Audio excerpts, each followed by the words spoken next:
मुद्दाम त्रास देते सगळ्यांना. मी तिच्यावर हल्लाही करू शकत नाही, कारण तुझा हल्ला मी दुसरीकडे वळवलाय. कुणाकडे? बाबा, आत्ताही अत्तर आणायला तिनंच मला पाठवलं. देवी, हे फार वाईट आहे हो. यावर काहीच उपाय नाही का? मलाही काहीच सुचत नाहीये. मला सगळ्यात जास्त काळजी माझ्या आईची वाटते. कामिनी आईला जरा जास्तच छळते.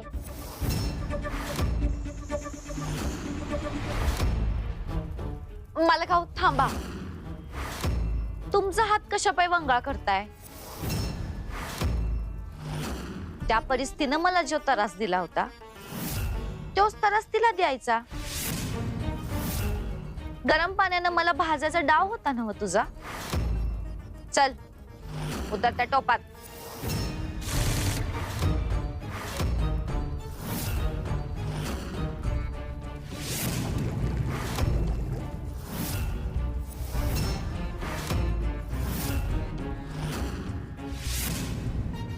होऊ दे जरा तिला त्रास. मला एवढा त्रास दिलाय ना हो, आता भोगू दे की तिला बी.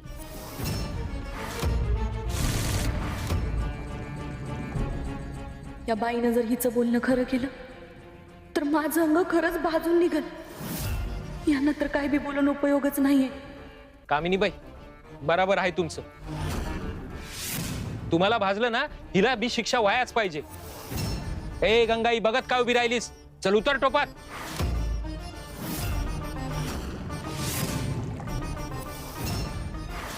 अहो, असं काय करताय तुम्ही? मी खरंच यांच्यासाठी गरम पाणी दिलं नव्हतं. अहो, हे केवढं गरम पाणी आहे. यात उतरले तर काय होईल माझं? मी भाजून निघेलो. भाजलीस तरी चालल. कामिनी बाईंना भाजलंस ना, मग तुला बी भाजू दे. चल उतर टोपात. उतरती कराय. अहो, तुम्हाला कळत कसं नाहीये? तुम्ही यांच्या बोलण्यावरून मला. उतर म्हणलं ना. चल उतर. जनकराव, अहो तशी ऐकायची नाही ती. तुमची शपथ घाला तिला, मग कशी चटकन ऐकते की नाही बघा. हा, हे बी खरंच आहे. गंगाई, उतर टोपात. माझी शपथ आहे तुला.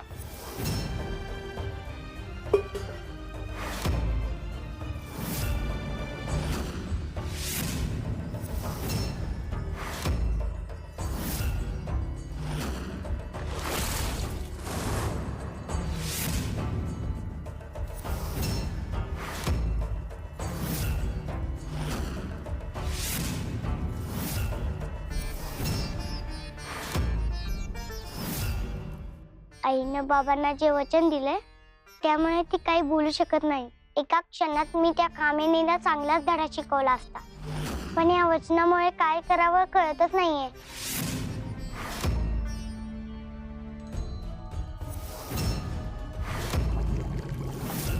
ए गंगाई, बघत काय बसलीस?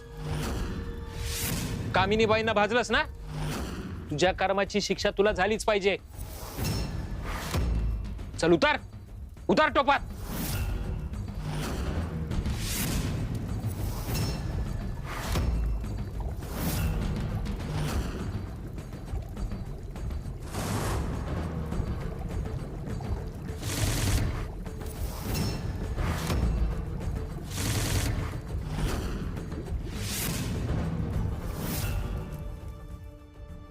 तू जाई, ते जे म्हणतील ते ऐकायचं वचन दिलंय मी त्यांना. त्यांचा जीव वाचवण्यासाठी मला हे धाडस करावंच लागल. आता तूच मला वाचव. नंदी महाराज, मला आता निघायला हवं. ती बाई घरी आई बाबांची कसं वागेल, काय त्रास देईल, काही नेम नाही. मला लवकरात लवकर गावाला जाऊन अत्तर घेऊन घरी पोचायला हवं. मी निघते. देवी थांबा, तुम्ही एकट्याने जाऊ नका.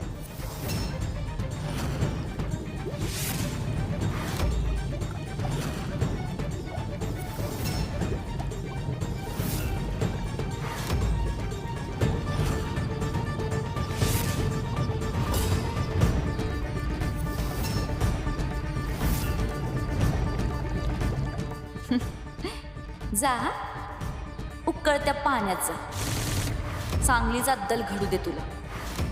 आणि यावेळी तुला वाचवाय तुझी जगदंबा बी नाहीत.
हे काय झालं? इथे फुलं कशी आली? हिला चांगलाच धडा शिकवणार होते मी, पण हिला काहीच नाही झालं.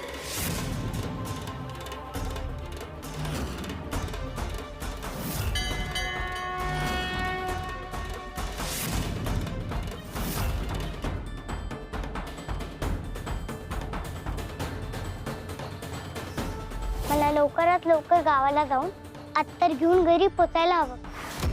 मी निघते. देवी थांबा, तुम्ही एकट्याने जाऊ नका, मीही तुमच्या सोबत येतो. चला.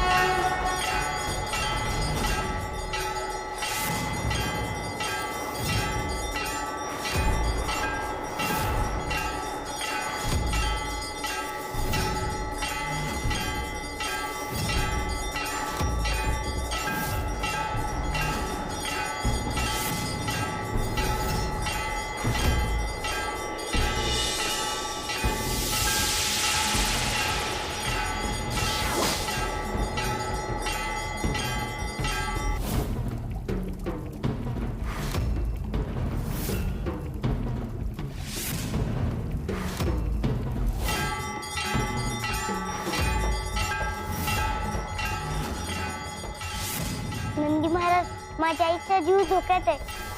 मला योग विद्येच्या मदतीने तिला वाचवायला हवं.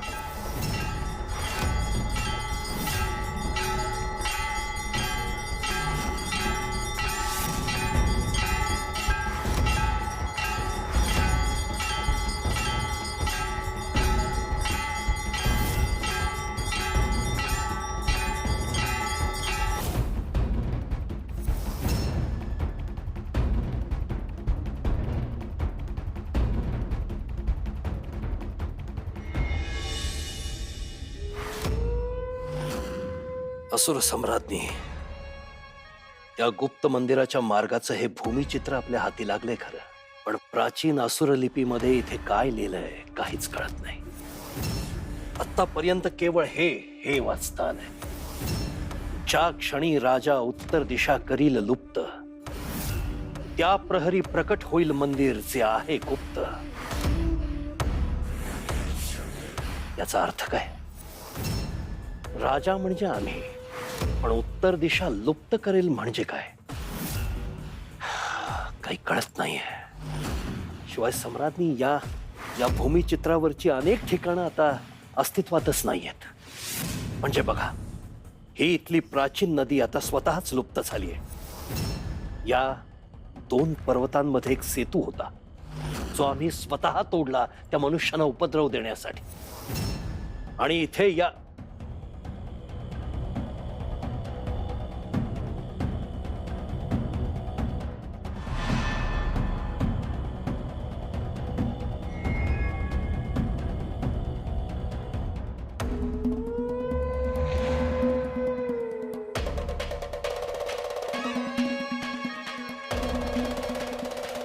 असुर नरेश, आज कितीतरी दिवसांनी आपल्याला असा एकत्र वेळ मिळतोय. खरंय सम्राज्ञी, आम्हालाही तुमच्या सहवासात इतक्या दिवसांनी खूप आनंद मिळतोय. एक नवं ध्येय गाठताना आपण आमच्या साथीला आहात आणि आपली ही साथ आपल्या इतकीच सुंदर आहे, लोभस आहे.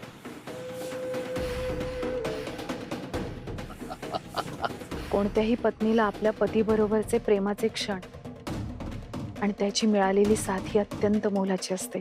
सम्राज्ञी, आमचाही तसाच प्रयत्न असतो.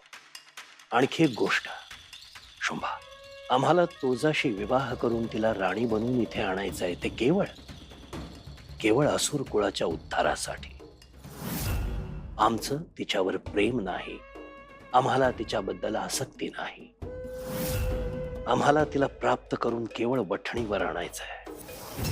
तिला आमच्या पायाची दासी बनवून आम्हाला आमचं श्रेष्ठत्व त्रैलोक्याला दाखवून द्यायचं, इतकंच. आमचं प्रेम केवळ आपल्यावर आहे आणि तुळजा इथे आली म्हणून आपलं स्थान हलणार नाही, ते अबाधित राहील. आमच्या प्रेमावर, आमच्या शब्दावर आपला विश्वास आहे ना?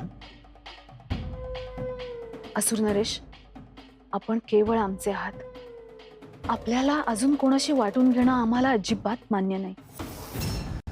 आम्ही असुर कुळाच्या कन्या आणि शुंभ निशुंभ यांची बहीण असल्यापासून काहीही वाटून घेतलेलं नाही.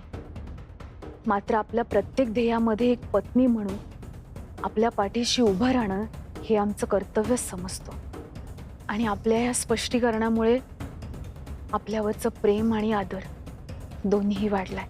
या भूमिचित्रातील त्या गुप्त मंदिराचा ठाव ठिकाणा लागल्याशिवाय आता माघार घ्यायची नाही.